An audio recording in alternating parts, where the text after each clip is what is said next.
Welcome, dear listeners. I'm Jonathan Carlin. And I'm Benjamin Carlin. And we invite you to join us through the Griffin door, your one-way ticket to the enchanting world of Harry Potter. So grab your wands and dust off your broomsticks and join us as we unlock the dark corridors inside Order of the Phoenix, Chapter 18, Dumbledore's Army. Oh, let's go. Let's go.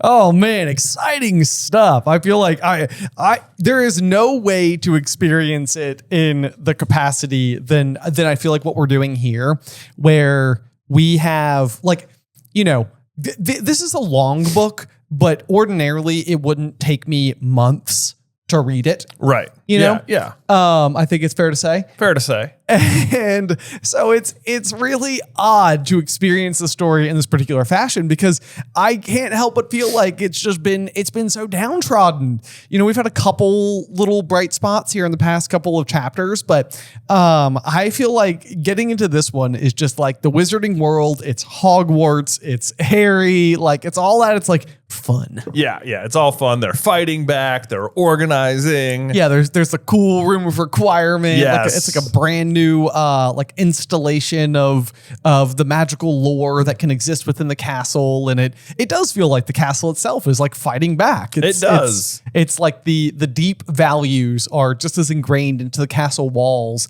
as they are into a handful of students themselves. It's as though the castle is alive in some way. Yeah. And is fighting back like a giant, like fire breathing something. So, I mean, and it's like, I can't really think of any good examples of known mythological, magical beasts or creatures that could be such a thing. Exactly. But, we'll let you guys draw your own conclusions. But whatever they are, they're arriving. They are. They're coming soon. Yeah. To a first sentence near you. To a first sentence near you. But before that, let's talk about the chapter art, which is absolutely adorable. I don't super feel like it. I kind of wish it was like a cool group shot of Dumbledore's army or something. It feels like it would be a grand opportunity to do sort of like the picture that Moody shows Harry of like the original Order of the Phoenix. Like we've got like this big group of people who have kind of come together. You're absolutely correct. Although I can't really ever truly complain about some Dobby chapter art because it is just so adorable. With his massive scarf and looks like multiple pairs of oversized socks and at least maybe like 8 or 9 different hats. Yeah. He is dressed to the nines, yes, as it were, by elf standards. Yeah, I also love the fact that these are all the hats that Hermione has been knitting over the course of this book, and many of them are quite different looking from one another, which means that she's operating with a variation of style. Yeah, she's like, you know what? Let me find my niche, as it were. Right, like I see like a couple of like almost traditional looking like beanie type hats. It almost seems like a fedora type situation in there. Maybe a nearly Santa cap there towards the top. Right, a palm cap. So I mean, there's all sorts of stuff going on. Yeah. Dobby looks great. He looks great. And unfortunately, it means that all of the hard work Hermione has been doing throughout the entire book has done absolutely nothing. Unfortunately. Except annoy the people she's trying to help, which is also counterproductive. It's a little unfortunate, but it seems to be making Dobby happy. So at least we can take there's that. Some solace in that. Yes. But with that being said, Jay, why don't we just go ahead and dive right on into the first sentence of the chapter? Yeah, absolutely. Here. It's kind of a short one. It just says, Umbridge has been reading our mail, Harry. And then the dragons arrived. Because they're like, what? But the dragons, I feel like it's more like, and then the dragon arrived, which is the Hogwarts castle, to be like, excuse me, that's not your mail, madam. That's true. Yeah, exactly. So maybe in this particular case, the dragon singular arriving is actually like a good thing. Yeah, it's like, absolutely. That's the omen we have inbound here. But it definitely, otherwise I was sort of like, yeah, honestly, it just seems like because it's Umbridge, her stealing the mail, it seems worse than a potential dragon attack. Right. Yeah. But let's see here. There's no other explanation. And then Harry, who always has such good instincts, somehow did not piece this together himself. He's like, you think Umbridge attacked Hedwig? He said outraged, like, yeah, but duh, Harry. Get there faster, bro. I know, but also the use of outraged here is so sweet because it's like, I feel like this is like, it's one of these things where the idea of anybody attacking his pure innocent owl is like beyond him, like even for Umbridge, to where it's like, wait a second, what? She did what? Not okay. It's like on the other hand, you could say like it's almost sweet how naive Harry is. He's like, well, I mean, like evil people, but like she wouldn't hurt animals. You know, who would even evil people wouldn't hurt animals, right? Right. She did what to Hedwig?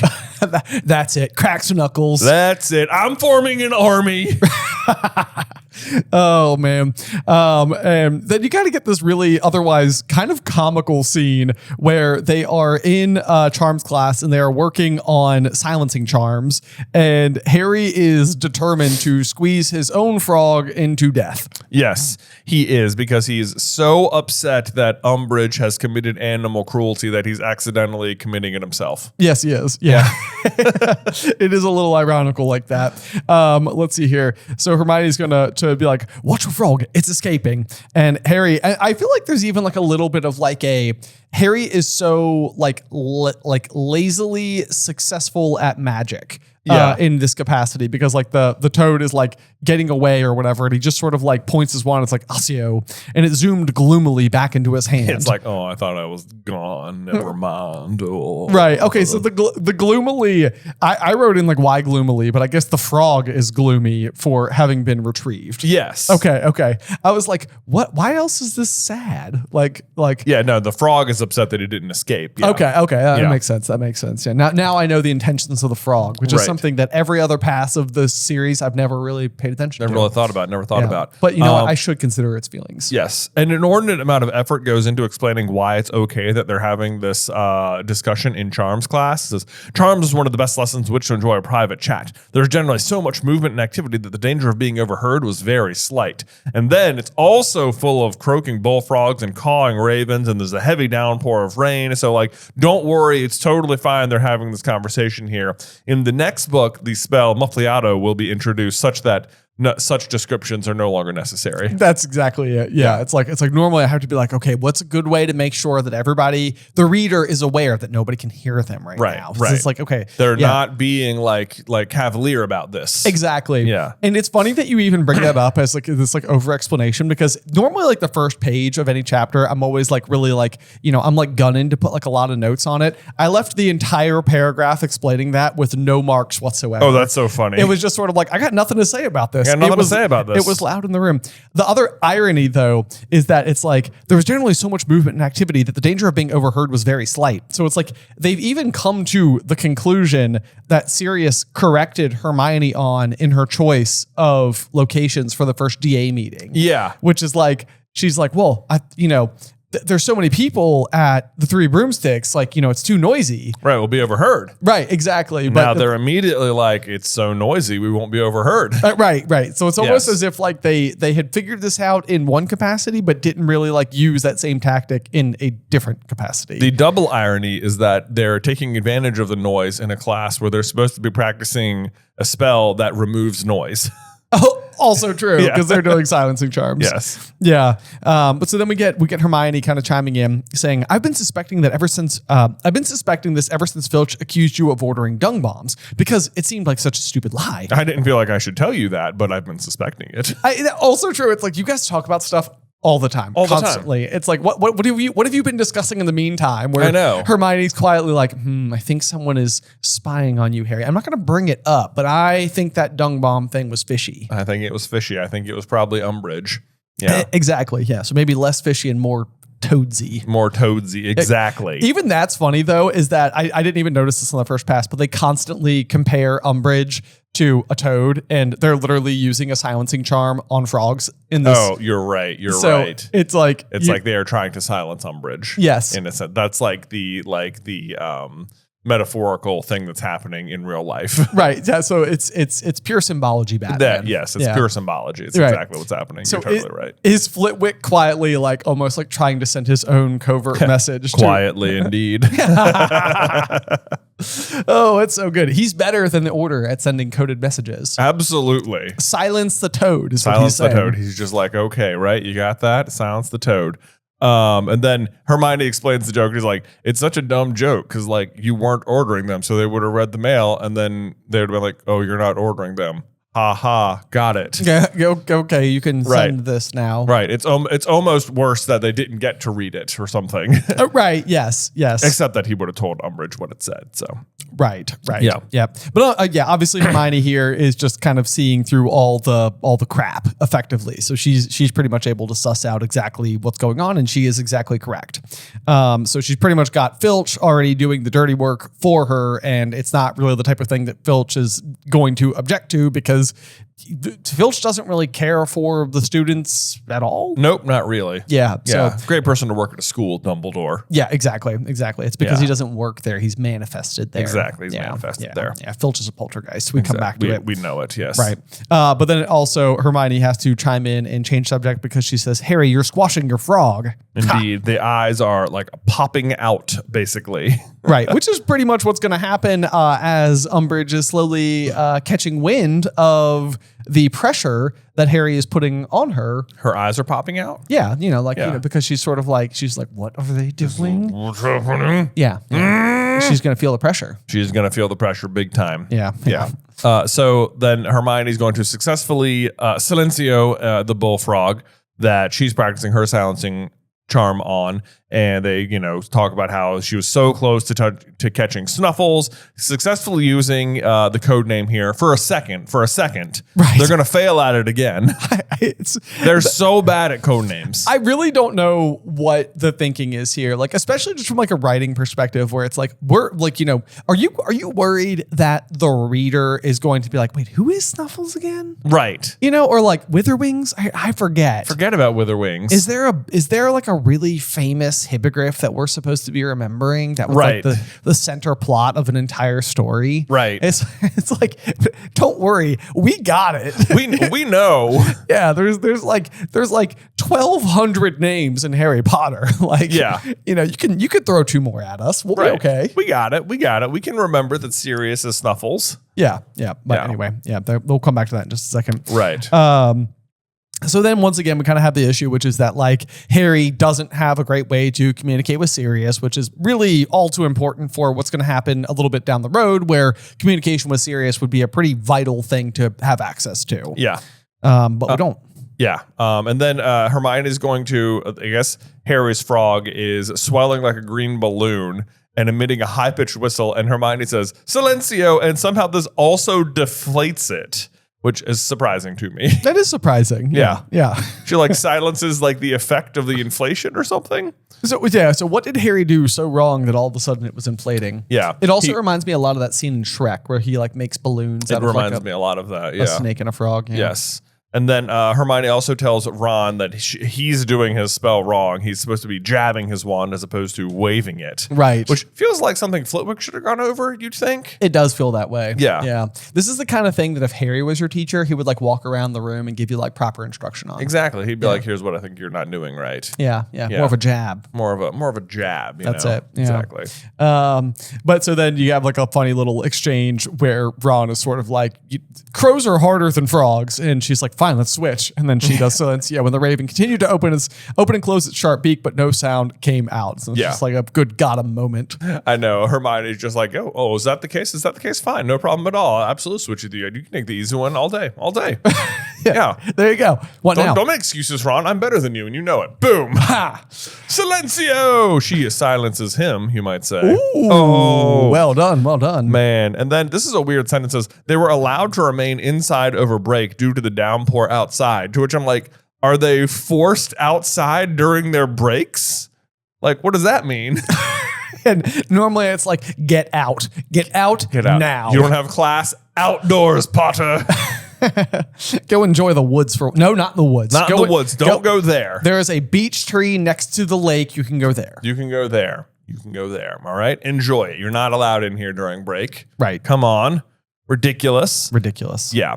So then they finally get the Quidditch team reformed. Hooray. Angelina had to go to McGonagall, and she thinks she might have appealed to Dumbledore. But anyway, Umbridge had to give in. Ha! So then they're going to have their Quidditch practice later that night, 7 o'clock, which is very late to be starting practice, if you ask me. It does seem a little bit late, especially when the weather is so foul. Yes. Yeah. It won't stop them, and they will practice in the rain anyway. Right. Yes. Yep. And so basically they've got practice on the horizon or whatever, and Ron's sort of looking out the window and is like, I hope this clears up. What's up with you, Hermione? And she too is gazing out the window, but not as though she really saw it. Her eyes were unfocused, and there was a frown on her face. Just thinking, she said, still frowning at the rain-washed window. About Snuffles, said Harry. Harry! Come on! And Hermione's like, no, not exactly. More wondering. I suppose we're doing the right thing. I think, aren't we? Oh my goodness. Now Hermione is like on round 2 on trying to back out of her own idea now. Yes, Hermione has like this very like hot and cold relationship with the DA, which to be clear is a good idea. Yes. But this logic feels really backwards and upside down, where effectively she has been given praise from Sirius, and that is actually making her doubt what she's doing. Exactly. And this is what Harry's going to point out. He's like, but he's all for it. And she's like, yes, that's what made me think maybe it wasn't a good idea after all. Ugh. It's like, oh, Hermione, man, come on. And then Harry is like, he is not letting it slip through the cracks. He's just like, let me get this straight. Sirius agrees with us, so you don't think we should do it anymore? Right. And she says that she looked tense and rather miserable. You can only imagine Hermione is sitting there like, it was my idea. Harry has not been happy about anything all year. He is excited about this.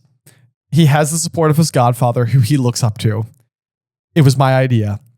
Maybe we shouldn't do it. Maybe we shouldn't do it. Do you honestly trust his judgment? And Harry is like, yes. He's always given us good advice. And it's like, that, I guess, is true.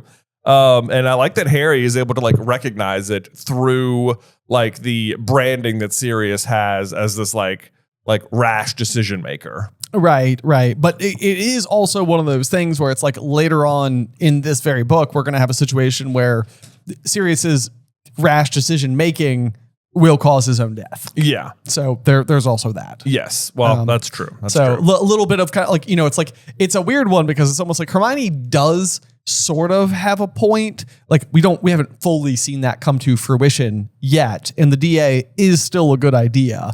So it's more of like two things can be true at once. Sirius is right. The DA is a good idea. And also he is a little rash. Yes, that is exactly what's happening. You're right. But then she goes on to make an interesting point. She says, you don't think he's become sort of reckless since he's been cooped up in Grimmauld Place. You don't think he's like kind of living through us, which is like not an unfair assessment that he is trying to like live vicariously through Harry and them. Like he wanted to meet them at Hogsmeade and he couldn't. And then he's like, oh, you're forming a secret defense league? That's amazing. Great job. Right. Yes. And he even has that exchange in the fireplace where he's like trying to like suggest places. And Hermione is basically like, well, no, we can't do that. And no, and then Harry's like, oh, that secret passage you just discussed, that's been caved in. It's sort of like Sirius is like unable to really properly truly help. Yeah. Yes. But then it's like her point kind of doesn't super hold up, I don't think. She says, I think he'd love to be forming a secret defense societies right under the nose of someone from the ministry. I think he's really frustrated how little he can do where he is. So I think he's kind of keen to egg us on. It's like, well, that's literally what he's doing, though, is forming a secret defense society underneath the nose of the ministry already. You know? It's like he's a member of the Order of the Phoenix. It's a private organization that is not government endorsed. Right. It's a secret society. It's a secret society. It's like, she says he'd love to be doing that. Like, he is doing that. He lives at headquarters. He provided headquarters. Right. And it's like, it's not Sirius. It's like Sirius likes the idea, but it was Dumbledore's idea. Right. And like basically Hermione has had Dumbledore's idea. And so she disagrees that Sirius approves of it for whatever reason. Yeah. But like at the end of the day, it is the Dumbledore's idea that she basically came up with as well. Right.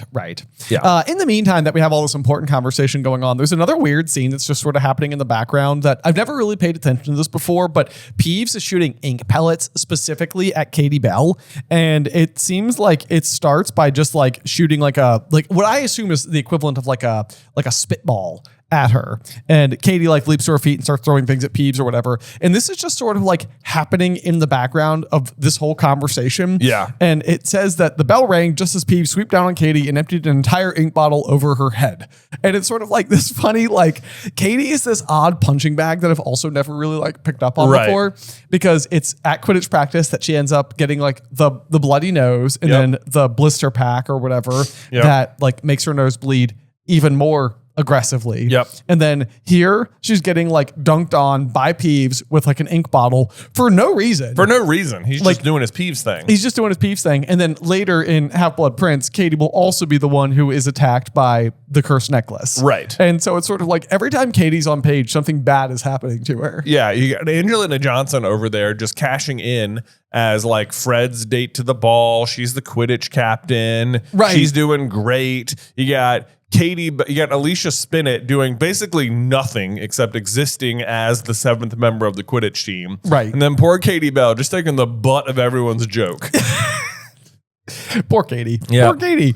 So anyway, then we get a little page break, and it's cutting over to the weather did not improve as the day wore on, so that at 7 o'clock that evening, when Harry and Ron went down to the Quidditch pitch for practice, they were soaked through within minutes, their feet slipping and dripping on the sodden grass. The sky was a deep, thundery gray, and it was a relief to gain the warmth and light of the changing rooms, even if they knew the respite was only temporary. Yeah, so classic, just all too muddy Quidditch practice. All too muddy Quidditch practice, even though they're not really on the ground that much. Although you can only imagine that flying in the rain is quite uncomfortable. But that said, I always loved it when we were doing sports, if it was raining during practice or a game. Oh my gosh, same. Yeah. Like these were like the moments where you felt like you were like in like an epic Gatorade commercial or something. Yeah. And like the water's dripping down like the brim of your nose. And it's just sort of like you're staring through the thick curtains of rain. Exactly. And everything matters. And like the stakes are higher. We got to deal with a new element to the game. Right. Yes. Who can succeed through this adversity? Right. Who can overcome and be more epic in the rain?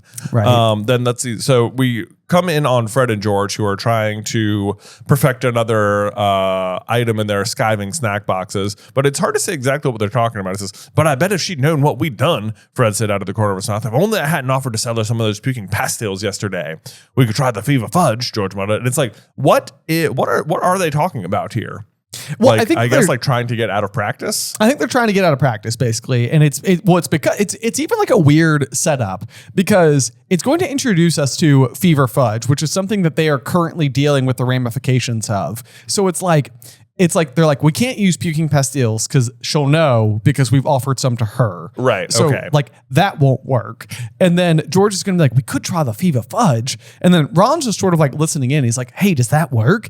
And they're like, he's like, well, yeah, your temperature will go right up, but you get these massive pus-filled boils too, said George, and we haven't worked out how to get rid of them yet. And then Ron's sort of like, I can't see any boils. He's like, no, well, you wouldn't, said Fred darkly. They're not in a place we generally display to the public. Oh my gosh, they've got giant pus-filled boils on their butts. On their butts, yeah. It makes sitting on a broom a right pain in the what? I'm just kidding. I know exactly what they were going to say. In the patukas. But what's funny about it is that they're sort of like, well, we could try the Fever Fudge. And it's like, they clearly already have tried the Fever Fudge. Right. Like, so it's like, what are you going to get out of, like, you don't want to ride the broomstick because you've got these pus-filled boils. And yet you're sort of like, we could take more of it.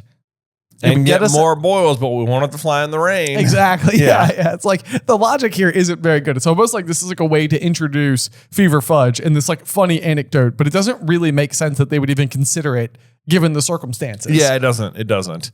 And then Angelina comes in and says, yeah, well, it doesn't matter. It's not bad weather. It's not great weather, but you know, we'll probably be playing Slytherin in the rain. So we're going to do it anyway. But it's not a very good practice. Although she does, and this is rare, it's like she remembers that they use the impervious curse to keep Harry's glasses free of rain, and they all cast that on themselves, which you'd think would make a pretty big difference.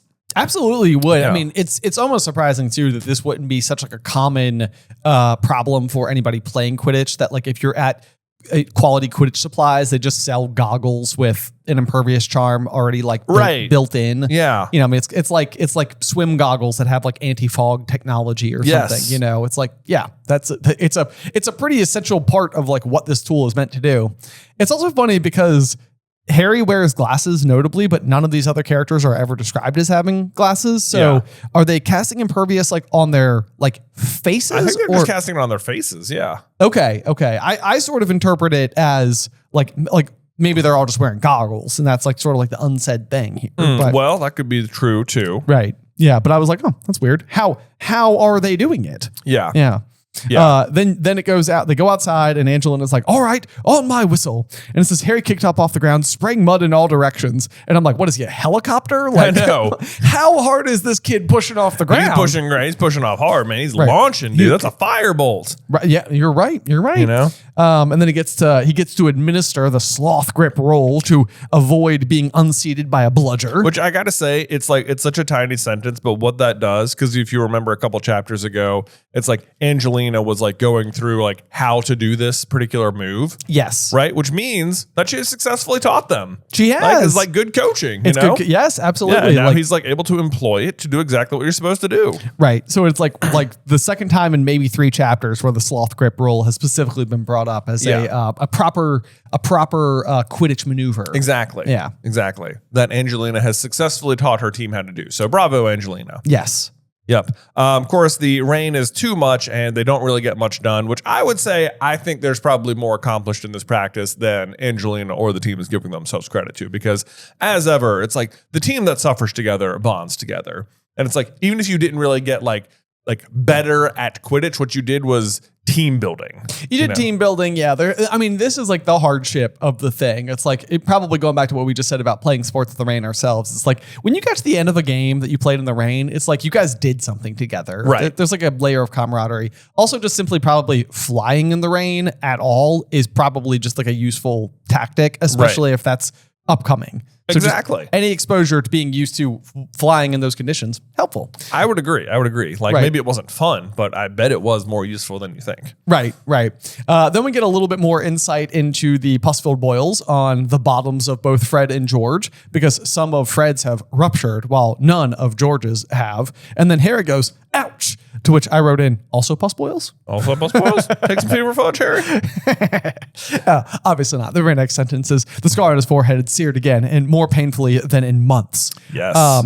This is like a really big moment for the connection between Harry and Voldemort, because Harry's scar has hurt plenty of times throughout the course of the series so far. Like we've seen that plenty. Like I think even in the start of Term Feast in year 1, Harry is like looking at Snape, but Quirrell's back is to him, and he has like that scar pang like as early as like day 1 at Hogwarts. Yep. So we're fully familiar with this, but this is the first time where Harry's experiencing pain and he is getting like insight with it. Like there's actually like the flow of information has been consciously established. Harry, for reasons unbeknownst to himself, knows what is going on the other side of that pain. Yeah. And he's able to start to interpret what has been happening in past instances as well. Yes. It's like he sort of knew all along once he starts thinking about it. He just didn't even know he could be thinking about it. Right. Yes. Because Ron's going to be like, he can't be near us now, can he? And Harry's like, no, he's probably miles away. It hurt because he's angry. Right. And it says that Harry had not meant to say that at all and heard the words as though a stranger had spoken them. So it's like, and it goes on to say, yet he knew at once that they were true. So this is interesting. It's like the data is being like injected into his brain without context. Right. He's just like, oh, wait. He's angry. And he's like, wait, is that true? Why'd I say that? He is angry, though. I can tell. I know. Right. Yes. Which must be a very perplexing feeling to have information dumped into your brain and not knowing the source of it or why you know what you know. Exactly. And then he's actually going to reflect, because if you remember when he was in detention with Dolores, she touches his hand and he gets a pain in his scar. And he's like, what the heck was that? And he can't figure it out at all. But it's because he was personally feeling miserable where Voldemort was feeling happy. So they were these like mixed emotions that stopped him from being able to interpret it. Exactly. But this is interesting because Harry is able to remember that particular moment. Yes. And he, even as he's like reminding himself of what happened in Umbridge's office, it says his scar had hurt. And he had that odd feeling in his stomach, a strange leaping feeling, a happy feeling. Right. And like, this is the first time that we get that clarification. That's what's happening in that scene with Umbridge. Right. That this was a contrasting feeling between Harry's miserableness and Voldemort's happiness. Do we know what the happy feeling was? It's a good question. I mean, we kind of go back to that like thought of, is this like the Sturgis Podmore situation? But I don't think it is. Yeah, I think that was earlier. Because that was when they went to Hogwarts. Right. Yes. Yeah. So I was trying to think of any other instance that we're aware of. And I mean, we also have Broderick Bode. I guess maybe they could have put him under the Imperious Curse here, and that's what he's happy about. It could be that, like maybe like more of a long game, because Broderick Bode's situation still hasn't come back to the surface. No. And it won't until closer to Christmas time. Right. So that's really the only like success they have for a while. Right. But I mean, that would be getting an Imperious Curse on an Unspeakable, which would mean that all of a sudden their access to the Department of Mystery should be further open. They should have more access. But even that being said, they don't make any more headway for months. I know. Yeah, they really don't. Hundreds of pages. Yeah, they try and have Bode grab the prophecy, and it doesn't work, and it like addles his brain, and then they successfully like kill him at St. Mungo's. Right. Yes. Which is more of a covering their own tracks than it is progress. Right. And then they will free the other Death Eaters from Azkaban, which is also great news for them, but also isn't progress on the prophecy. Right. Yeah. Yes. Yep. Absolutely. And so, but yeah, so we're getting the bridge between the two pieces of Voldemort's soul. Basically, Voldemort Prime, as we usually call him, like sort of as like the main soul existence, and then the piece inside of Harry. So that bridge is growing rather significantly. Yes, it is. He also knows that it's not just his mood, but also a little bit of his like motives, where he says he wants something done and it's not happening fast enough. So he gets like pretty solid insight, not just like happy, angry. It's like almost the reasoning behind it. Right. Yeah. Yep. Absolutely. And this is also the thing to kind of further point out here is that Dumbledore is fearing this exact problem. Like, this is the reason that Dumbledore is keeping his distance from Harry, is because he's afraid that Harry could be used to spy on Dumbledore or used as a tool against Dumbledore. Right. Which is something that we obviously don't want to happen. So part of the curiosity here is this also Voldemort feeling around and like trying to build this connection further? I don't think so, because I think he doesn't become aware that it's happening at all until the Nagini attack. Okay. Yeah. Right. Yeah. You're right. Yes. Okay. Yeah. Okay. Good point. So that must be something where like maybe the fixation on the door is just causing a similar enough message to be, put in both of their minds at the same time, that it's almost like more data is just being sent right along the way. Yeah. I'm thinking about this as if it's like an Ethernet cable or something, Yeah. like there's like little packets that are being sent through as data points. Right. Yeah. He's getting little emails about here. Yeah. Sup, Harry? Feeling pretty upset about now. You've got mail. You've got Voldemort feelings. Oh, ugh, I hate that. Yeah. It's pretty funny though. Yeah. You've got Voldemort feelings. Oh my gosh, my wife, Beth, just rented You've Got Mail. Oh, really? Yes, she did. It's like, it's so funny watching it, because it's like everyone complains about dating on the apps, dating on the apps. This was like just the very, very beginning of it. It was like dating via email, right. know? Yes. There's like, she's like logging on and there's the dial-up sounds and you're like, wow, AOL, I remember that. Or maybe if you're listening, you don't. But I was going to say, yeah, there's a chance that we're making this You've Got Mail reference and people are like, I have no idea what that is. But back in the days of early internet, there was something called AOL. And when you logged on, it would literally say the phrase, "You've got mail." You've got mail. And that it was basically letting you know that you have an email. Yeah. Which for me, I think I've received like 15 emails since I've been sitting here. So there you go. It would be so irritating if it said it now. That would be. Man, so let's see. That Ron comes to the conclusion, is like, Harry, you're reading You-Know-Who's mind, which is crazy. And he's like, well, it's more like I'm reading his mood. I don't want to give myself too much credit here. It's not really that big a deal. And Ron's like, you should tell Dumbledore. And he's like, Dumbledore already knows. So what's really the difference? And it's like, he might know that it's happening, but I think it would be useful information, Harry, if he like knew at any given moment if Voldemort was happy about something, like or upset that something's not happening fast enough. I feel like that's good intel. You know? Yeah. Yep. Absolutely. It's definitely like one of those instances where, once again, there's a few rather convenient instances happening, which is that we've just come out of a chapter that has revealed to us that communication channels with other adults that we would feel comfortable communicating with are effectively blocked off. And it's at this exact moment that like a new piece of serious intel has come to the surface, and it's sort of like, well, now we can't tell anyone. Exactly. And it's like, oh my gosh, this is, I mean, it is part of like what we love about stories like this, to be clear. Like I'm expressing frustration, but it's also like we made a video once upon a time. It's like, why are Disney parents always so dead? And it's because like you're supposed to watch the characters have to solve their own problems. Right. Like if you went and told Dumbledore, like then, Dumbledore could help. Dumbledore could help, and then it's just Dumbledore's story, and it's not Harry's story anymore. Right. So I understand why things like this have to happen, but sometimes I think it sort of like feels more comfortable, and sometimes it feels more like a force. Right. But either which way, that's the problem we have now, where this new piece of information has come to the surface, and we can't tell Sirius, and he's not going to tell Dumbledore. Right. And so he's started to wonder, what is it that Voldemort wanted done that's not happening quickly enough? And he remembers the conversation about the weapon, something he didn't have last time, which is, of course, the prophecy. Which it's like, again, telling you that it's a weapon when it's like, it's just not. It makes it feel disappointing when you get to the prophecy. It really does. I mean, and it's not that we should ever like discount the importance of like information, which is really what the weapon is. The prophecy is it's information that could inform or not inform how you make decisions going forward. Right. And so it's not that information isn't important. It's not as fun as a weapon would be. Right. You know, like for whatever reason, sometimes my mind goes to like a catapult. And I don't know, like a magical catapult. Right. And I don't know why, but it's sort of like, it's obviously not like a firearm, you know, or something like that. They've already got wands and stuff. Yeah. Exactly. Yeah. So I'm just trying to think of like, what would a magical weapon even look like? Like the sword of Gryffindor, you know? Well, that's a fair point. That's a fair point. Or the catapult of Hufflepuff. The catapult of Slytherin. Yeah. Yeah, exactly. It just shoots snakes. Ball of snakes. Look out. Ball of snakes. Ball of snakes. Yeah. You don't want to be hit with ball of snakes. I'll tell you what. It is a miserable experience. It doesn't really hurt as much as you would think, but it is icky. It is icky, and they are mad, and they are probably going to bite you.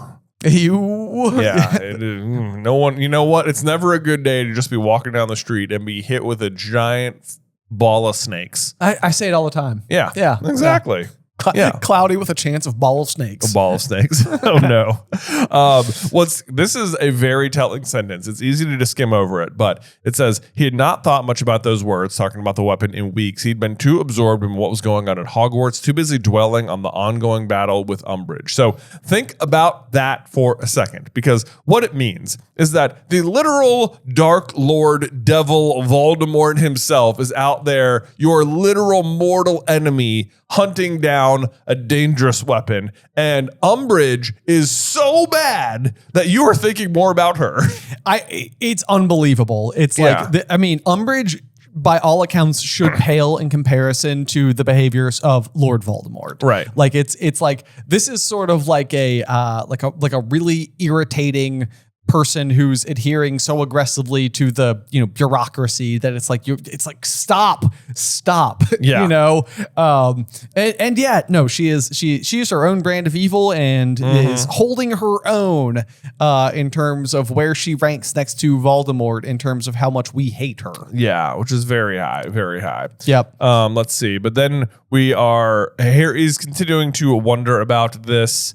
But then they get to the Gryffindor common room where Ron says the password, Mimulus Mimbletonia. You'll notice that it breaks Harry from his reverie because he's basically said Harry's name. Harry is Mimulus.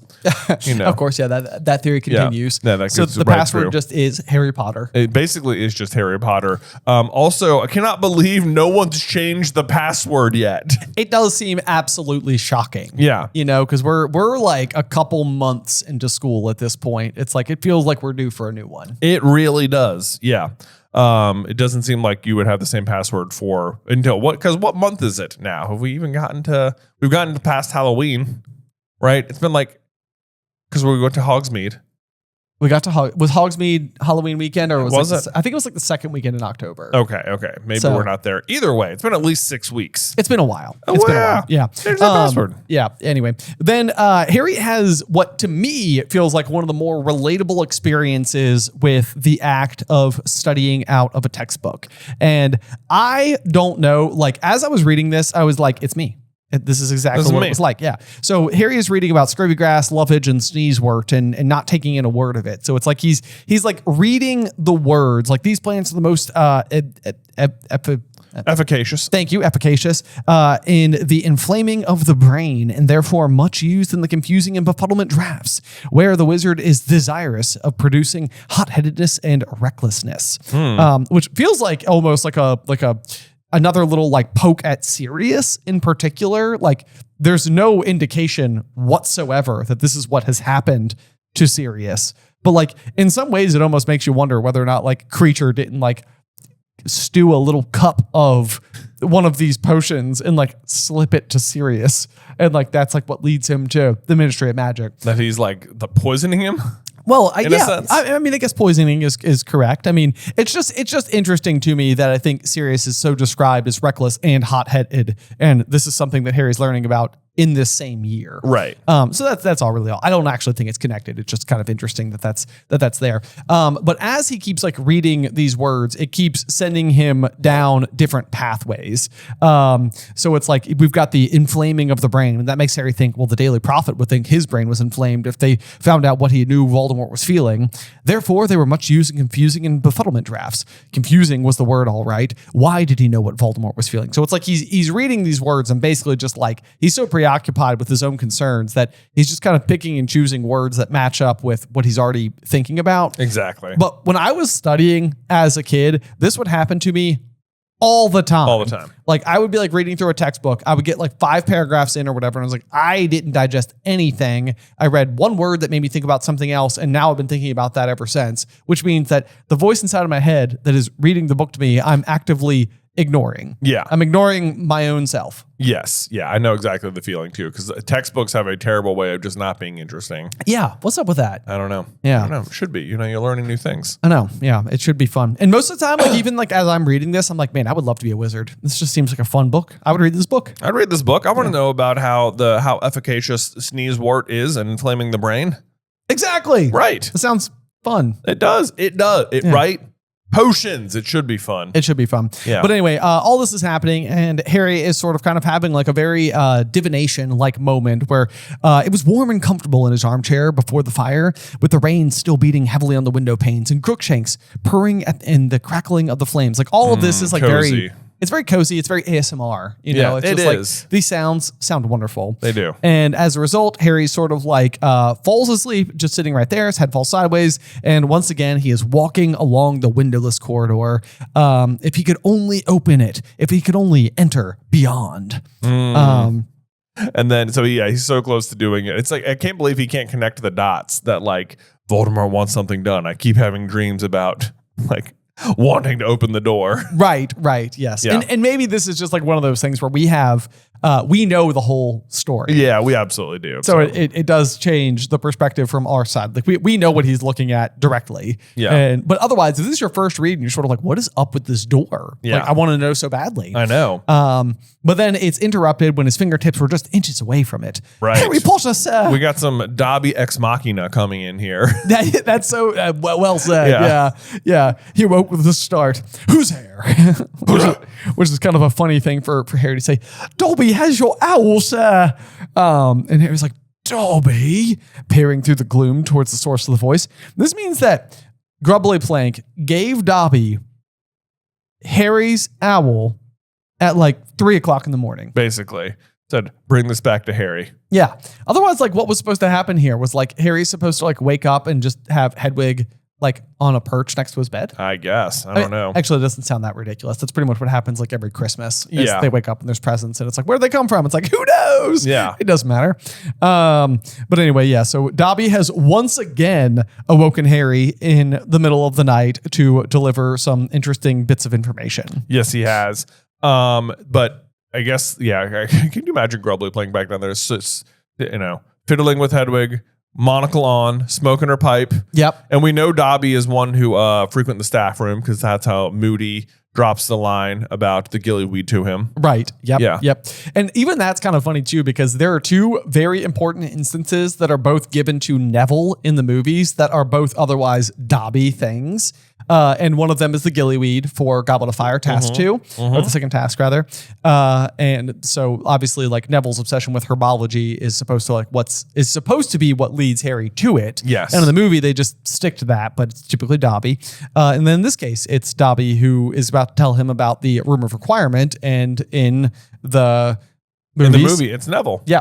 Yep. And everybody's like, Neville, well done. Yeah. And it's sort of like, oh, all right. Okay, I guess. Sure. I mean, really, just don't let. I mean, everyone loves Dobby. I don't know why you weren't bringing him back for this, but I think the budget was just too. There wasn't enough around enough to budget, pay for all that CG. right. That's it. We can't. This is what we have to cut. Is Dobby. Yeah, because everybody was like, we know what we want less of Dobby. Dobby. Right. Mm-hmm. Yeah. Mm-hmm. Yeah, we love Dobby. Yeah. Anyway, Dobby shows up and he's wearing every single hat Hermione had ever knitted, and scarf and socks. Yes. So he is looking ridiculous. It reminds me though of when we were a kid and you'd be like, let's go put socks on so we can slide on the floor. And then you'd be like, you know what would make us even slipperier?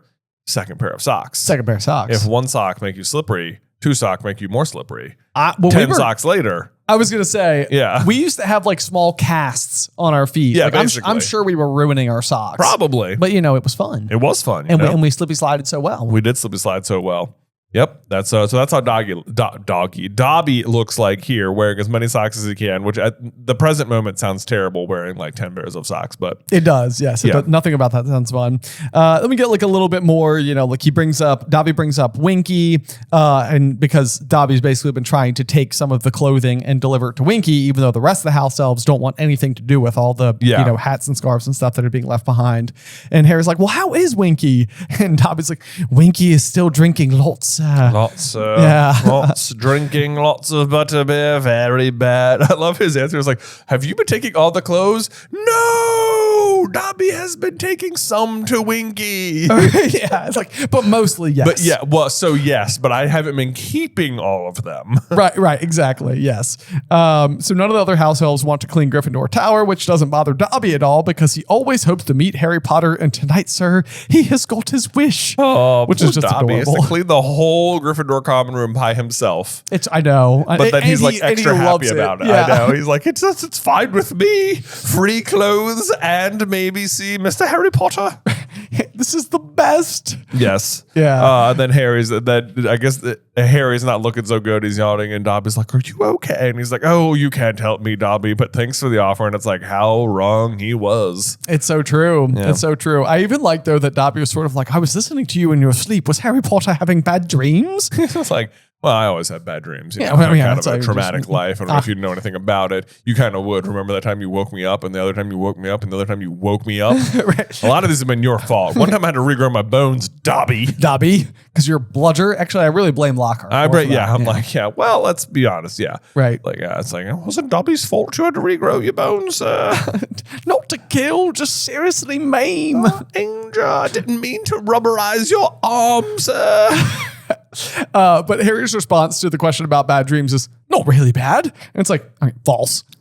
And he says, I've had worse. And it's like, okay, fair. Yeah. Mm-hmm. Yeah. So kind of just like a funny little moment there. And then Harry's going to be like, wait a moment. There is something you can do for me, Dobby. And Dobby's like, what is it? Yeah. What is it? I'd like to be first in line. It's like, there's no one here, Dobby. Can I cut? Can I get early access? VIP. Can I get a lightning lane? Yes. Genie pass. Yeah. Wrong fandom. I need a place where 28 people can practice defense against the dark arts without being discovered by any teachers, especially Professor Umbridge. Also, I didn't catch this before, and tell me if you think there's anything to it or if I'm just being silly and overthinking it. But 28 people is decidedly 28 divided by 7 is 4. Right. Which would, like, in a perfect world, almost suggest that we're supposed to have equal representation from each of the 4 houses. Right. And 7 is the most, like, powerfully magical number. It's like the Harry Potter number. Right. So 7 times 4 Hogwarts houses gives you 28. Right. Now, while that's true, we also don't have any Slytherin representation at all. But it almost makes me wonder whether or not we're like supposed to have Slytherin representation. Right. You have to like backfill, which means you'd only get to 24, right? What do you mean by 24? Like if you like how many, like you can't have an even number from each of the houses if you have 28 people, because 28 doesn't divide by 3 comfortably. Oh, sure. Right. Yes. Right. Yes. Okay. But 8 times 3 is 24. Right. Exactly. Right. Yes. No, but then 9 would be 27. So there's 9. Oh, you know what? It works out because I bet it's 9 Hufflepuff, 9 Ravenclaw, 9 Gryffindor, and Harry. Oh, yeah. Oh. And Harry's the one. Harry's the one. Yeah. There we go. Wow, bad math. Someone was like, no, Jay, come on now. Tisk. That would be interesting to know if it is in fact 10 Gryffindors. Right. But Harry is the one. Harry's the one. Because he's the leader. Yeah. So he's almost like outside of like the house jurisdiction. Exactly. Right. That would make sense to me. Right. Okay. All right. I don't know how accurate that is, but if someone wants to math out how many people are from the other houses, that'd be great. I know. Yeah. That would be really fun to figure out. And I love how Dobby doesn't even have to think for 1 second about where to go. He's like, Dobby knows the perfect place. I've got it. Dobby has heard tell of it from the house that lives. I like to think he's getting really excited because he gets to help Harry out. Yeah. Oh, yeah. I mean, his ears are waggling happily, Jay. Oh, yes. Yes. You have the inflection perfect. Okay. It is known to us as the come and go rooms, or else as the room of requirement. Sometimes it's there, sometimes it is not, but when it appears, it is always good for the seeker's needs. Dobby has used it, sir. When Winky has been very drunk, he has hidden her in the room of requirement, and he has had antidotes for Butterby there, a nice elf-sized bed to set her on while she sleeps it off, and Dobby knows Mr. Filch has had extra cleaning materials there when he has run short, sir, and Harry has to cut him off. He's like, and if you really needed a bathroom, said Harry, suddenly remembering something that Dumbledore had said at the Yule Ball the previous Christmas. Would it fill itself with chamber pots? Yes. Dobby expects so, sir, said Dobby, nodding earnestly. It is a most amazing room, sir. Okay, so this is an important thing because there is debate about when Dumbledore is telling about the chamber pots room at the Yule Ball, whether or not he is talking about the room of requirement or whether or not this is a different, similarly equipped like bathroom that will appear to people. I mean, it's a fair question. Or the alternative is that what Dumbledore stumbled across is the room of requirement. He just doesn't know that it's the room of requirement. So he just refers to it as a room that otherwise could produce chamber pots. Right. But like then in the Fantastic Beasts movies, they go to the room of requirement, which would then certainly suggest that Dumbledore just simply knows about it. Exactly. Right. So, but like when he's talking to Karkaroff in the scene at the Yule Ball, he's basically saying like, I would never like suspect to know everything about Hogwarts School. Right. You know, like I wouldn't expect to know all of our secrets just this very morning. Right. But then he would be like kind of lying in that moment. He'd be like, Dumbledore, you know what you found. Exactly. Yeah. Exactly.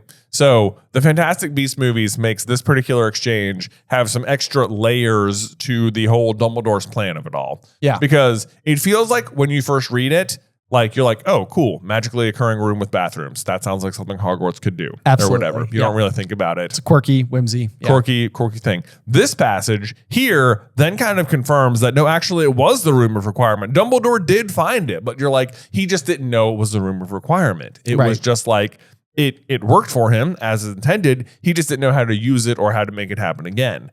Now, Harry is going to get the deets on this chamber pot room. Right. However, then in the Fantastic Beasts movies, Dumbledore is in full awareness of the room of requirement and how to use it. Right. Meaning that when he's talking to Karkaroff about this room, he is absolutely lying to him. But why? Why would he lie to him? Then, of course, this is all being like probably retconned, but who knows? It does recontextualize that scene, though, because now it is not him telling Karkaroff for the benefit of like telling a funny story. It is almost more Dumbledore's big plan where he's like telling Harry about the room of requirement by means of eavesdropping. Exactly. Which is the kind of thing that I think that Dumbledore would know that Harry's going to like throw his ears up to. Yeah. Like Harry's definitely listening in to the conversation. And exactly. It's a very covert way to give him that information without just pulling him aside and being like, listen, Harry. Right. There's a room. There's a room. Yes. Yes. Yeah, absolutely.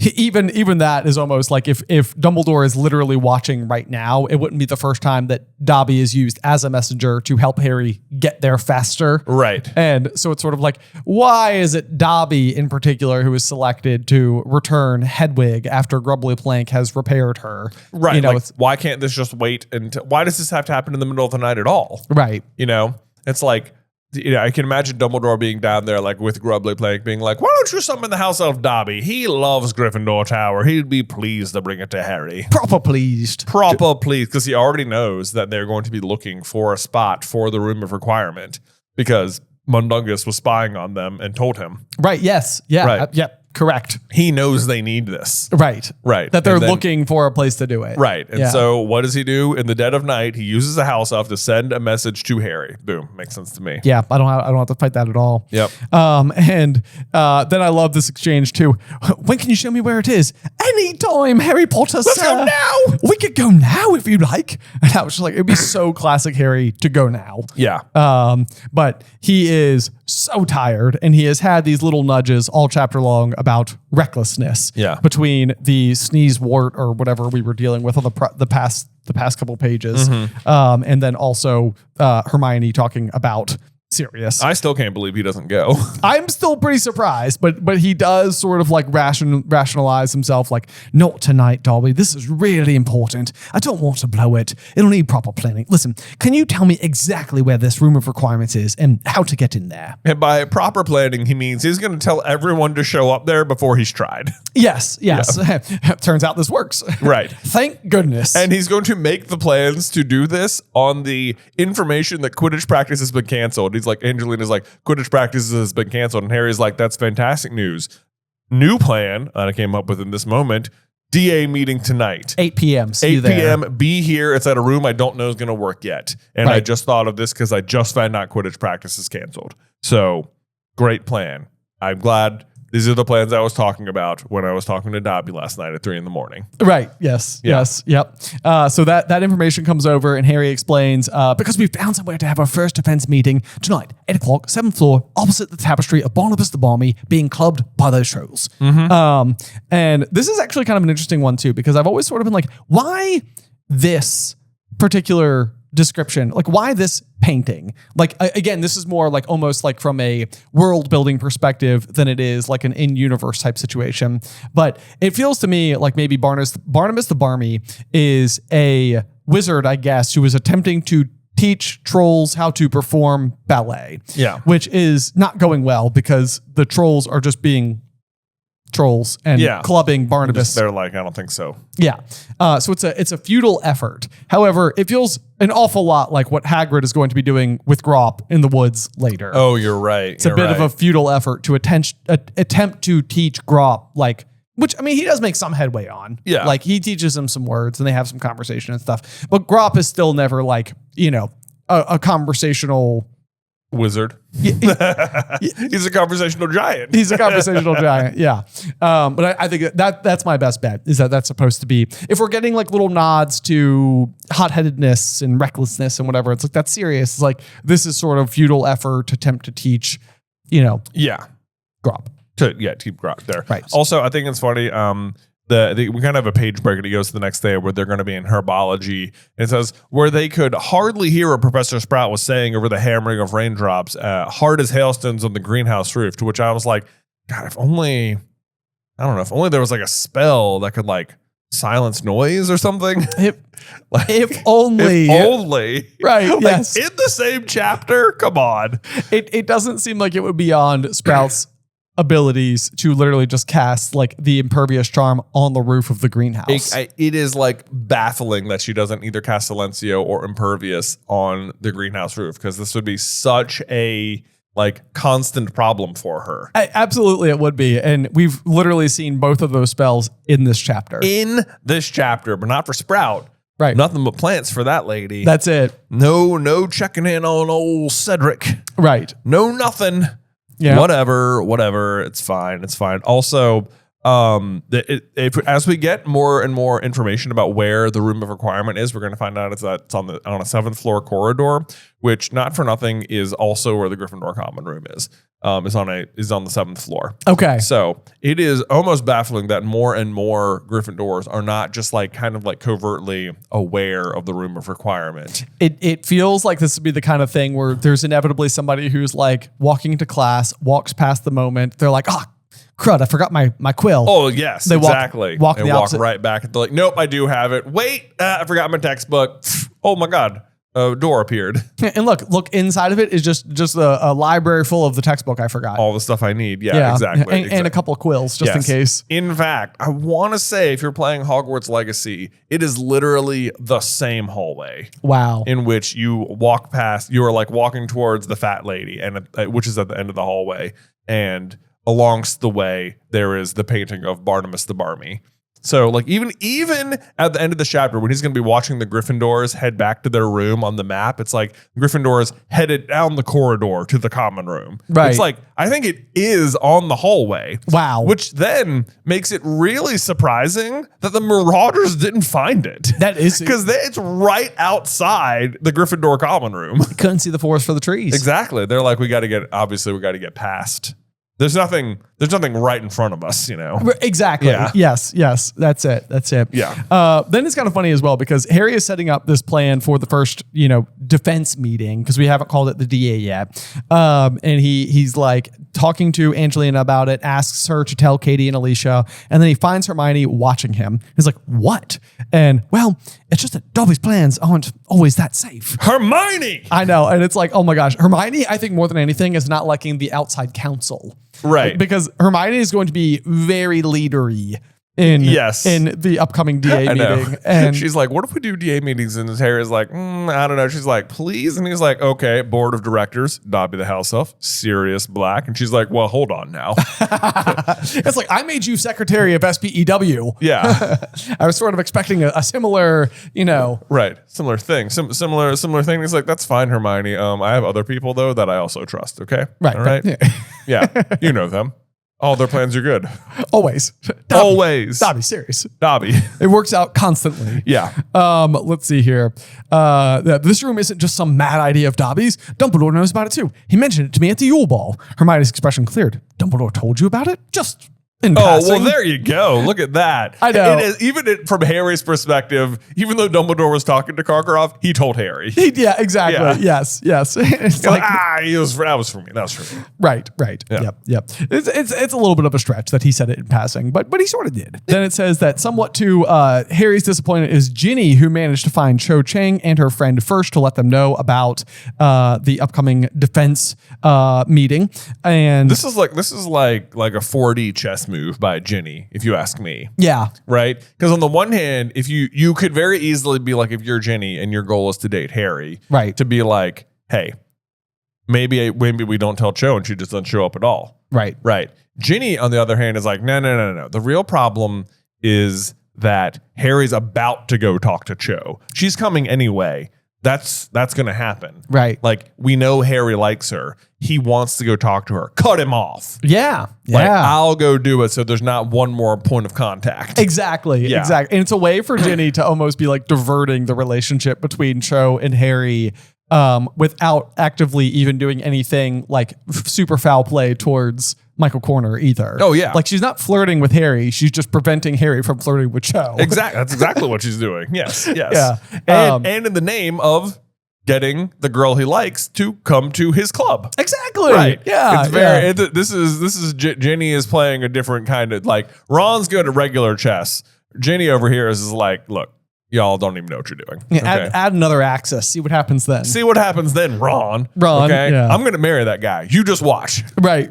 Yep. But I also think it's interesting because we are going to continue to have more of this, like when we talked about it last chapter as well, like Ginny and Cho, and like very, like, it feels like their commentaries are going to be like butted up against each other rather all the time. consistently. Yeah, like you don't notice it. Right, you don't. Yeah, but then it starts to stand out once you pay like a little bit more once attention. you're aware of it. Yeah, it's like, oh, Ginny managed to go find Cho, and later they're going to have an exchange as well. They are, yes, Yeah, indeed. yeah, There's yeah. another really good one, and it's a rather important one as well. It is. Yep. So then we get the return of the Marauders map, which is kind of fun. So A certain piece of aged parchment. yes, and then we get the I solemnly swear that I am up to no good, which if this was being performed on a stage, the entire audience would just absolutely erupt because it's like, yeah, he said the thing. He said the thing. And of course, so he's trying to make sure that they've got the coast clear so they can go down to the room of requirement and basically do what Dobby has instructed, which is to walk past this bit of wall 3 times, concentrating hard on what we need. No need to try this like a few minutes before the meeting. Right, it'll work out. You know, Dobby. When was the last time Dobby steered us wrong? Yeah. We need somewhere to learn to fight. Just give us a place to practice, somewhere they can't find us. And you know, it's interesting as well because we will eventually learn that Neville is particularly good at operating the room of requirement. Yeah. Like, and he's pretty modest about it. This is in Deathly Hallows when they've kind of like set up their home base in there. But it's also something that I think Harry ends up being pretty good about in time when he's like giving instructions to the house elves. Like, Creature is meant to follow Draco, but he closes all the loopholes, like, and you can't tell him, you know, like there's all these things that like, these are the conditions. And so it's like the magic of the room of requirement actually feels somewhat similar to the magic of the room of requirement. The room of requirement magic seems somewhat similar to house elf magic, right? In a bizarre way. Sure. In terms of like, you need to be very clear about what you're asking for. Yeah, what you're asking for. Yeah. But anyway, then a highly polished door had appeared on the wall. Boom, we have found it. Yes. And they open it, and the walls were lined with wooden bookcases, and instead of chairs, there were large silk cushions on the floor. A set of shelves, at the far end of the room, carried a range of instruments such as sneakoscopes, secrecy sensors, and a large cracked faux glass Harry was sure had hung the previous year in the fake Moody's office. That is such an interesting fact because it kind of confirms that like the room is like using the junk of the castle. You're exactly right. Like, it makes me wonder whether or not they're like, part of what allows the room of requirement to be so generous is how long it's existed. Right. So like in the earlier days, maybe the room of requirement wasn't as capable as it could eventually go on to be. Right. Because it needs to collect the years and years and years of detritus that it can then pull. Right. Yeah. It's like it's pulling from that. I think when you see the room of hidden things, I think what you're seeing is the room in its like raw form. Right. Yes. It's like, where do vanished objects go? And it's like, that's where they go. That's where they go. Right. And then when it has to form something else, it pulls from that pool of stuff right to furnish the room. Exactly. So all of these things, all of these books and cushions and the cracked faux glass to me exist in the unfiltered room. Right. That it is now morphing, and it's just like, here, now it looks nice and great. You need a whistle? I got one of those. Some kid left it somewhere, 8 million years ago. Yeah. Right. Well, and the fact that it's the cracked faux glass. Yeah, it's the same one. Right, exactly. Because otherwise, just give them a faux glass that works. Right. You know, like that's no issue. Right. It's like, this is the one it has access to, though. Right. Yeah. Right, precisely. So let's see here. I wonder if even that's like one of those where it's like, I mean, they say it's Gamp's law of elemental transfiguration that it can't produce food. Right. But like, I wonder if that's also one of those things where like food, you wouldn't want to summon, like the room would be like, I'm not going to send you the food that's in the raw form. No, Harry says food is one, or Neville tells him food's one of the things the room can't do. Right. Yes, exactly. Yeah. Yes. Yeah. So, but that would also be kind of interesting if there's like a limiter on that. Like Right. the room has like a knowledge of expiration dates. Right. It's like, I'm not going to send you moldy cheese. Not doing that. Yeah. We get a whole bunch of, I'm so sorry. One of the things I want to get is, these will be good for when we're practicing stunning, says Ron, in reference to the large silk lined cushions on the floor, which is a nice throwback to Goblet of Fire, where they're using the cushions and Ron is being practiced upon while Harry's preparing for the third task. And he keeps falling onto the floor. And Right. Hermione's like, well, just aim better. And it's It's like, well, it's hard when you're being stunned. Yeah. You want to trade places? She's like, nah, I think he's got the hang of it. Don't worry about that. Not a problem at all. No problem. Yep. But then some people start showing up with the very first person there, Ginny, Neville, Lavender, Parvati, and Dean. So kind of a good showing of our Gryffindors there. Yes. So Ginny, Lavender, Parvati, and Dean gives us what? Am I doing my math right? That's 5. Ginny, Right. Neville, Lavender, Parvati, and Dean. So Right. 5. Plus, but it's going to be too many Gryffindors because then you're going to already have Ron and Hermione there. Ron, Hermione. And then Fred and George and Lee. Fred and George and Lee. And Alicia Spinnet and Katie Bell and Angelina Johnson. Right. Yeah, so we're up to 13, I think. Yeah, okay. So our fun, like, Harry is the one division doesn't work. Darn it. Well, we did our best. We did our best. Not everything works out. That's okay. Nope. Whoa, said Dean, staring around impressed. What is this place?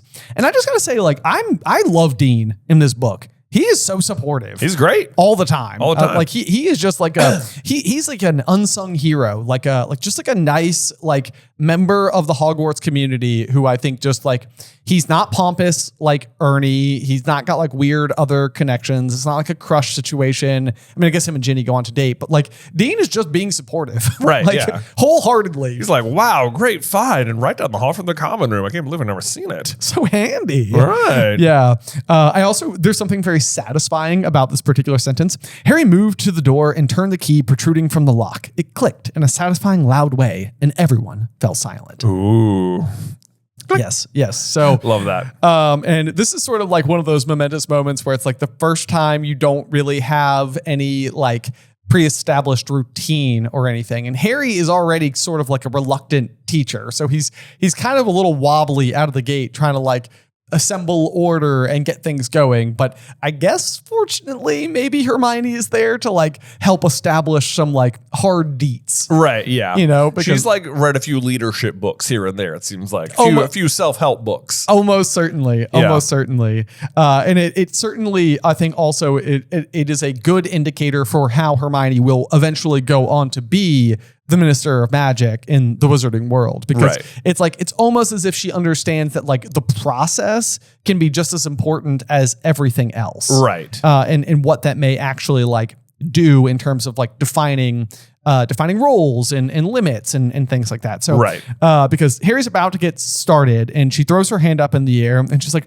well, I've been thinking about the sort of, the stuff we ought to do. Oh, I'm so sorry. Hermione throws her hand up in the air and says, I think we ought to elect a leader.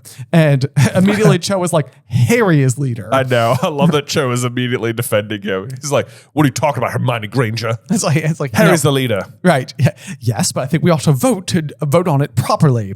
It makes it formal and it gives him authority, which I think is like, it's a good point. Like, these are the kinds of things that like when you get into like that bureaucratic process, it can feel like, oh my God, who cares? Like, we know Harry's the leader. We don't need to vote on it, but it's sort of like, sometimes it's good to do that.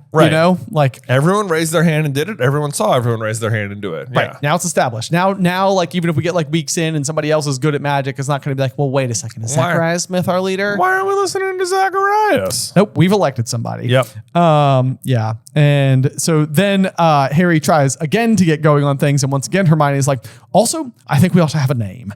And it's sort of like, oh my gosh, we are not getting anywhere fast. But Hermione clearly has a plan. Can we be the Anti-Umbridge League? Said Angelina, hopefully. The All. AUL. AUL. A little bit of trivia there as to what Angelina suggests. And then Fred chimes in, or the Ministry of Magic or Morons group, which would be the Momagam. Mom MG. Mom MG. Yeah, the MOMG. Yeah, it rolls right off the tongue. Yeah. Yeah. And then Hermione again, who was like, I think we need a name. And she was like, I was thinking...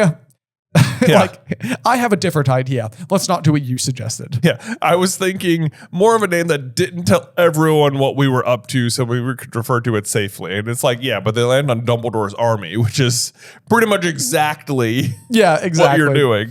Right. So then we get the inclusion from Cho, who says the Defense Association, the DA for short. So nobody knows what we're talking about.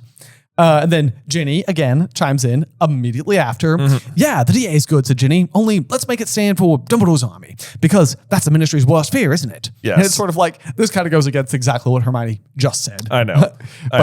But still. But it also, like, it simultaneously agrees and undercuts Cho. She's like, yes, great idea, girl Harry likes, but I have a better one. Yeah. How about that? How about that? Yeah. How about that, Cho? Right. But again, Cho and Ginny like sort of like workshop the name together in a way. Right, yes. But just interesting that once again, they're right on the page, physically right next to each other. Right.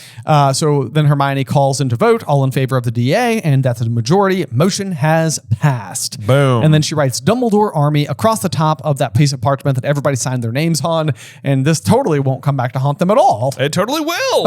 It will. Yeah. And Ginny is quite right. It is the Ministry's worst fear. Right. It is the very thing that they are concerned is going to happen. Yeah. And so then finally, Harry has the ability to kind of get his lesson underway. And the thing that he first thinks that they should do is the Expelliarmus spell, which is the disarming spell. Pretty basic, but he's found it to be very useful. Zachariah Smith, my goodness. Oh, please. I don't think Expelliarmus is going to help us against you-know-who, do you? I get chills every time I read this. But yeah, Harry responds, I've used it against him. It saved my life last June. And it's sort of like oh, dang. Take down. Yeah. But I also love this for another reason, which is that it's the first defensive spell that we really witness Harry learn himself. And it's taught by Snape at the dueling club in year 2. Yep. So it's kind of funny because this is not only the first thing that Harry wants to go to, but his first real thing, and kind of goes on to be his signature spell. Yeah. But I love how he just lays down the law on Zacharias. He's like, but if you think it's beneath you, you can leave. Yeah. Okay. Right. Yes. Smith did not move, nor did anyone else. Yep. Yeah. And then Harry kind of does have another kind of familiar detail, which is that it felt very odd to be issuing instructions, but not nearly as odd as seeing them followed. Yeah. Like everyone's listening to me. This is strange. This is also weird. Yeah. That's a strange one to happen. Everybody got to their feet and divided into partners. Predictably, Neville was left partnerless. Darn it. Poor Neville. But Harry, of course, is like, you could practice with me. Although, hold on. So 28 DA members. I mean, I guess 28 includes Harry. Yeah, 28 includes Harry. But I was like, that gives us 14 pairs. Yeah, it gives you 14 pairs, except that Harry himself is the teacher. He's the teacher. So, right. So 27 class members. Right. Okay. Good point. And so, right away, the room was suddenly full of shouts of Expelliarmus. And you can see that as much as Zachariah Smith may have wanted to call this sort of like beneath them, it doesn't seem like everybody's got it. Yeah. Lots of shoddy spell work going on. Kind of hard to believe when it feels like all you gotta do is point and say Expelliarmus, you know? Yeah, it doesn't necessarily. How hard could this be? I don't know. I don't know why. Like, this is the part of magic that sometimes I'm sort of like, maybe it's too complicated to try to like fully explain how complex casting a spell truly is. Right. So like we're only ever given like broad strokes versions of what's going on, because it goes without saying that we see time and time again that students struggle even if they have the wand movement and incantation. It's like that's where like the theory, I think, comes into play. Yeah. I think so. And Harry clearly understands this one at like an instinctual level because he never has any trouble with it at all. Right. But then Neville also successfully cast it on Harry, which he's very happy about. I did it. I've never done it before. I did it. And Harry's like, yeah, good job. That's not how it would be in real life, but great, Neville. Yes. Because it was very unlikely for your opponent to be staring in the opposite direction with your wand held loosely at your side. Yeah. But you never know. You never know. It could happen. Why not? It would be kind of funny if sometime later in the series, there's just a moment where Neville's like, Expelliarmus. You know, and it's sort of like the wand flew out of their hand. It's sort of like, oh, got him. It came back. But no, that doesn't happen. Yeah. This, as far as I know. It'd be great if he did it on Voldemort when he was like giving his big speech and Neville was like, Expelliarmus. It's like, what the, who did that? Who did that? Sorry. You were just I just noticed you were holding your wand and you were sort of lazily looking in the other direction. It gives himself a little self-five. Right. Yeah. Boom. Got it. Neville's like, wand. if only Harry was here to have seen that. Yeah. And then Harry like gives like a little thumbs up to Neville. He's like, I saw it. I don't have to worry, buddy. I saw it. Day 1, lesson 1. Kill the snake. He's like, oh yeah. Right. Yeah. If only I had a sword. Yeah. Swing. Anyway, we're off track. Then you've also kind of got this funny scene where Zachariah Smith keeps getting disarmed, but it's because Fred and George are hiding behind him, speaking of facing the wrong direction. I know. And just taking it in turns to point their wands at his back. Sorry, Harry. Couldn't resist. I love how they're like, they're doing their regular in-class thing where they don't really listen to the teacher, but then they're like, actually, we probably should listen to Harry, though. Yeah, also true. Yeah. Then you got to get a description of some of the other pairings. Ginny was teamed up to Michael Corner, who is not, Ginny was doing very well, whereas Michael was either very bad or very unwilling to jinx her. Which is one of those things where that is not what Ginny wants in a relationship. And I think we see that later where like she gets frustrated with Dean for like helping her through the portrait hole. Right. It's like Ginny is like, look, I can do it. Okay. It's fine. So I don't think Ginny would take nicely to Michael being like, well, I'm not going to jinx you. Right. So maybe it would be in his best interest to just be bad at the spell. Right, yeah. Then you got Ernie Macmillan being very over-flourishing, being pompous as usual. Classic. Yep. The Creevy brothers are super enthusiastic, but not good at aiming at all. And then Luna Lovegood has paired with Jeff, Justin Finch Fletchley. Yeah. And this one's kind of funny because it says that she is similarly patchy, occasionally sending Justin Finch Fletchley's wand spitting out of his hand, and at other times merely causing his hair to stand on end. And this is very like Luna Lovegood. Like Luna, if you were to go on to like, movietropes.com or whatever it's called. Luna is like the shining example of the trope, which is referred to as the Cloud Cuckoo Lander. Yep. And what the Cloud Cuckoo Lander is kind of famous for is almost exactly this description. Like being so airy and wafty and like kind of unreliable in some ways, but then also occasionally like seeing through everything. And because of this like alternative thinking, kind of coming up with really good concrete ideas. Right. And so that's exactly what's happening. It's like sometimes she's performing the spell and it's working exactly as intended. And other times it's causing this like other bizarre, weird side effect to happen. Right. So yeah, it's a pretty good illustration of Luna just in a little nugget patch there. Yeah. That's pretty much how she always goes. Like, does she believe in crumbled horn Snorkax and other weird things? Yes, but also she's the only one who can see the Thestrals, so which are real.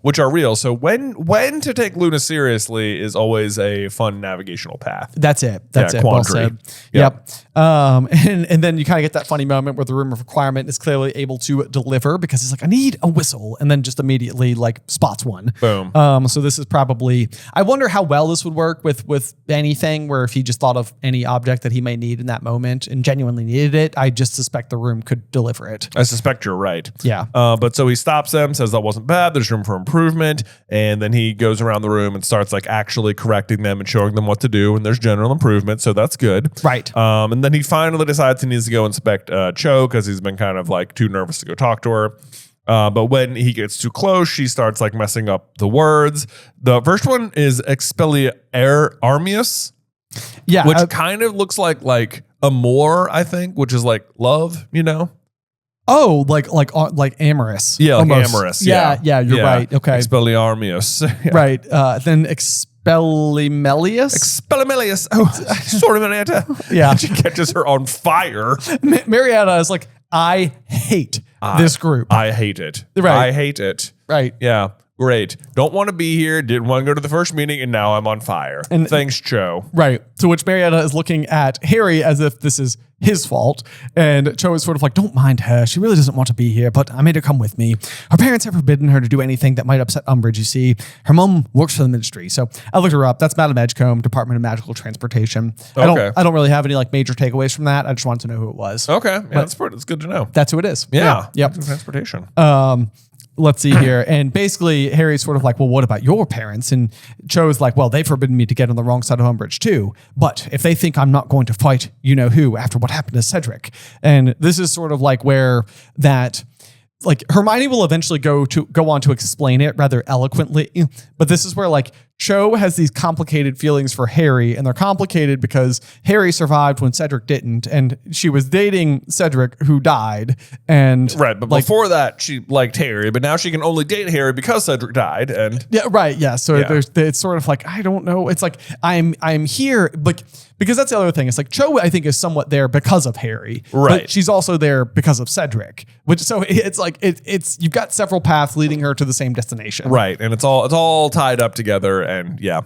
It's confusing to say the least. Right. And it won't end super well in No. the end. Yeah, but then Luna is also kind of like listening in here, and this is another one of those kind of just like funny Luna moments because she's like, well, my father is very supportive of any anti-ministry action, said Luna Lovegood. He's always saying he'd believe anything of Fudge. I mean, the number of goblins Fudge has had assassinated. I mean, for real, though. For real.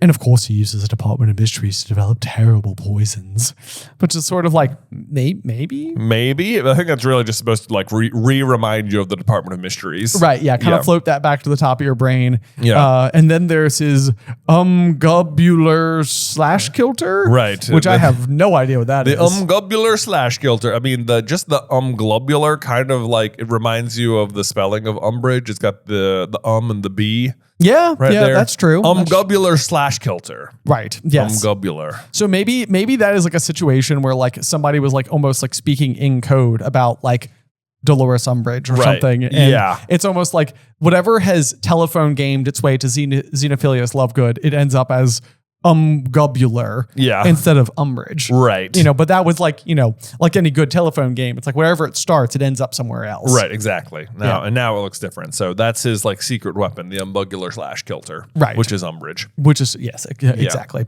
But then we also get Hermione, who is sort of like, have you seen the time? Because we've gone long. And Harry announces, well, that was pretty good, but we've overrun. We better leave it here. Same time, same place next week. And then Dean is like, sooner. He's been such a good ally. I know. Yeah. Good for Dean. Right. Trying to get on that board, That's it. Yeah. Let's see here. So, but then we've got the classic, like, well, the Quidditch season's about to start. We need team practices too. And Harry's just sort of like, let's just say next Wednesday night then. Yeah. We'll decide on additional. We'll figure it out. Right. Yeah. Push that off to the future. Yeah. And then here we go. Harry is watching them on the map. The Hufflepuffs to the basement corridor that also led to the kitchens. The Ravenclaws to a tower on the west side of the castle. And the Gryffindors along the corridor to the 7th floor and the Fat Lady's portrait. But they're already on the 7th floor. So it's just along the corridor to the Fat Lady's portrait.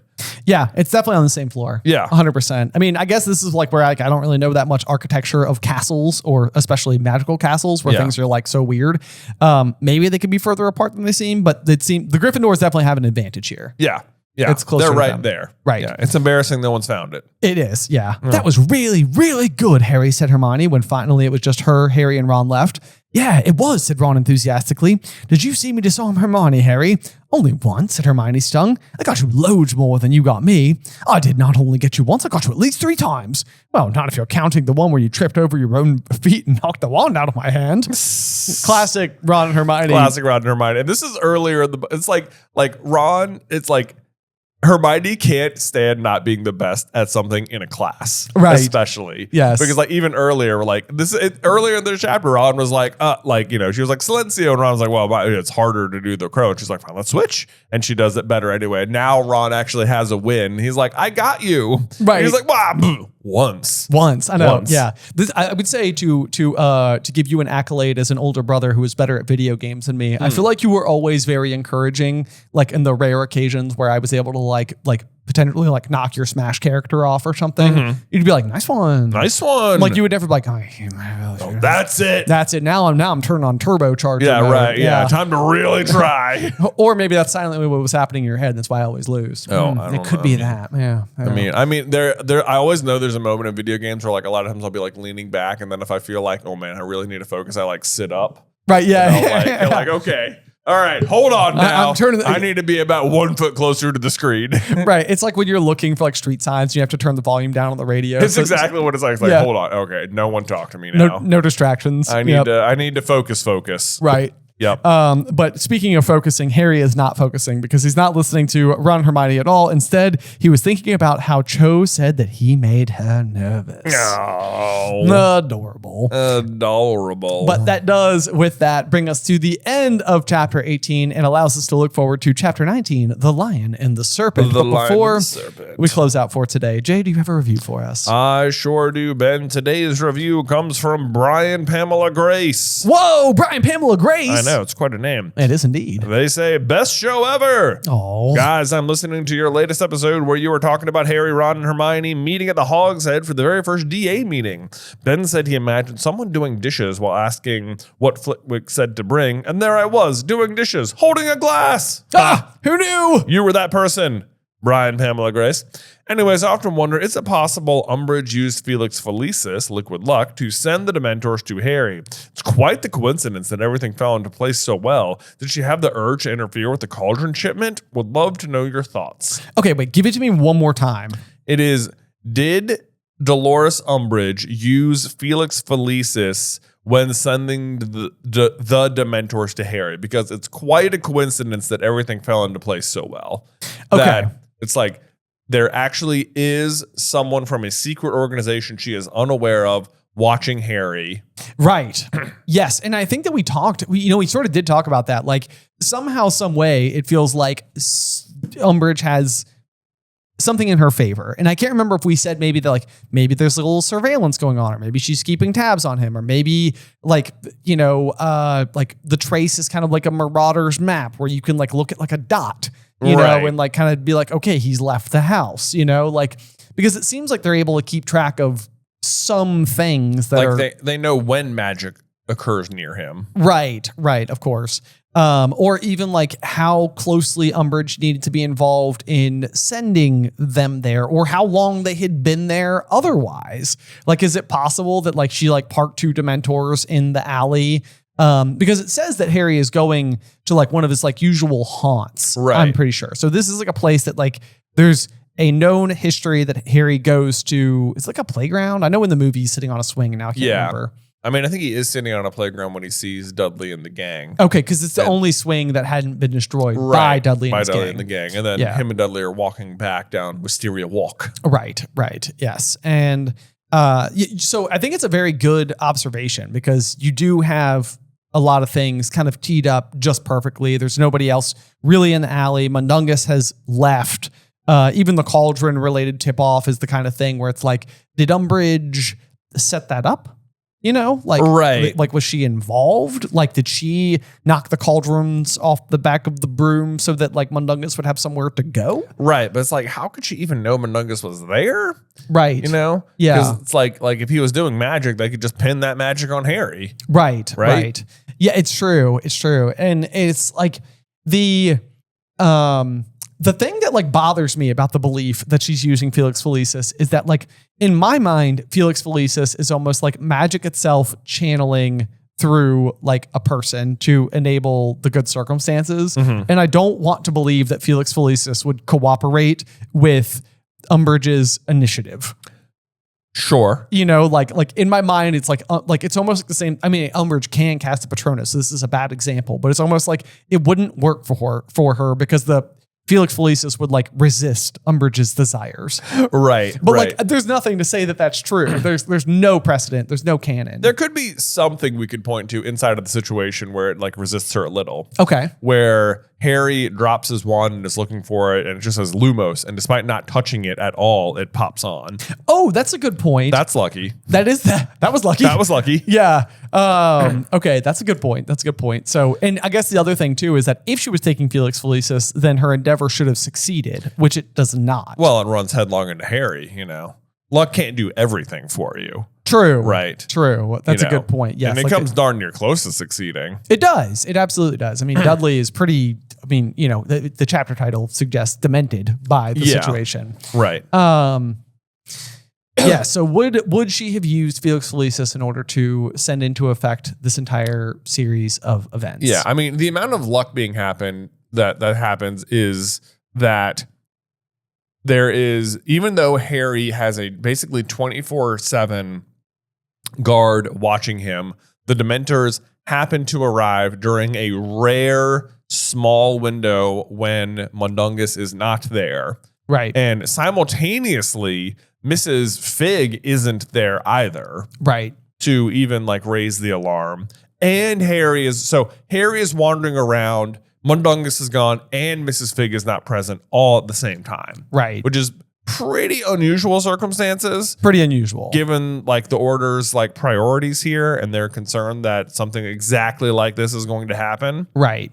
Right. So the fact that all of that is in play is like that points to a certain amount of luck, I guess. It does. But that's where I almost think that maybe even what you were saying, what I was saying about like the magic not working for Umbridge, it's almost like, Dumbledore specifically gives Harry the task of getting the memory from Slughorn because he believes that Harry is the only one uniquely capable of retrieving it because of Harry's almost like raw importance and star power and what that is ultimately going to mean to the likes of Horace Slughorn. Mm-hmm. And Harry ultimately uses the Felix Felicis in order to go through that process and retrieve the memory. But the fact that Dumbledore believes Harry always could have done it means that Harry always could have done it. Right. That's the subtext as far as I'm concerned. Right. And so I think that's where you're exactly correct, where it's like she could have used Felix Felicis and that would allow all the circumstances to align as unusually as they possibly could until they run into whether or not the Dementors were ever going to be capable of overtaking Harry James Potter. Right. Who is, like one of his most signature spells is a very powerful Patronus. Right. So it's like you're asking the luck to do something that probably can't be done. Right. And I mean, you could also point to the fact though that maybe her goal isn't to kill Harry. Maybe it was to like just force him to do magic such that he would be expelled.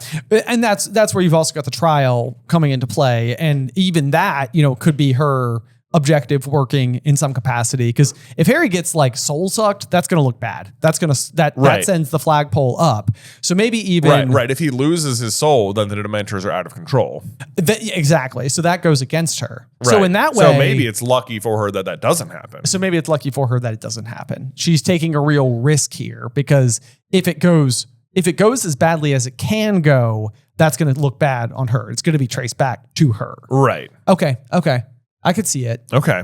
So in that way, almost everything does go like, even if the Dementors could never overtake Harry, even that would fit with the Felix Felicis brand of magic. Right. Because you're still getting your goal, your intended goal, which is the trial. Yeah. But then the effects of Felix Felicis will have well worn off by the time the trial comes about. Right. And then we also know that it's well within Umbridge's playbook to obtain potions that she can't make to use for her own ends. Veritaserum. Like later in this book, she'll force Snape to give her the Veritaserum. And then she'll demand he has more of it. And he's like, sure, in a month when it's ready. When it's ready. Like, that's how long it takes. Yeah. Right. So like we see her do this, like get a potion for an illicit reason.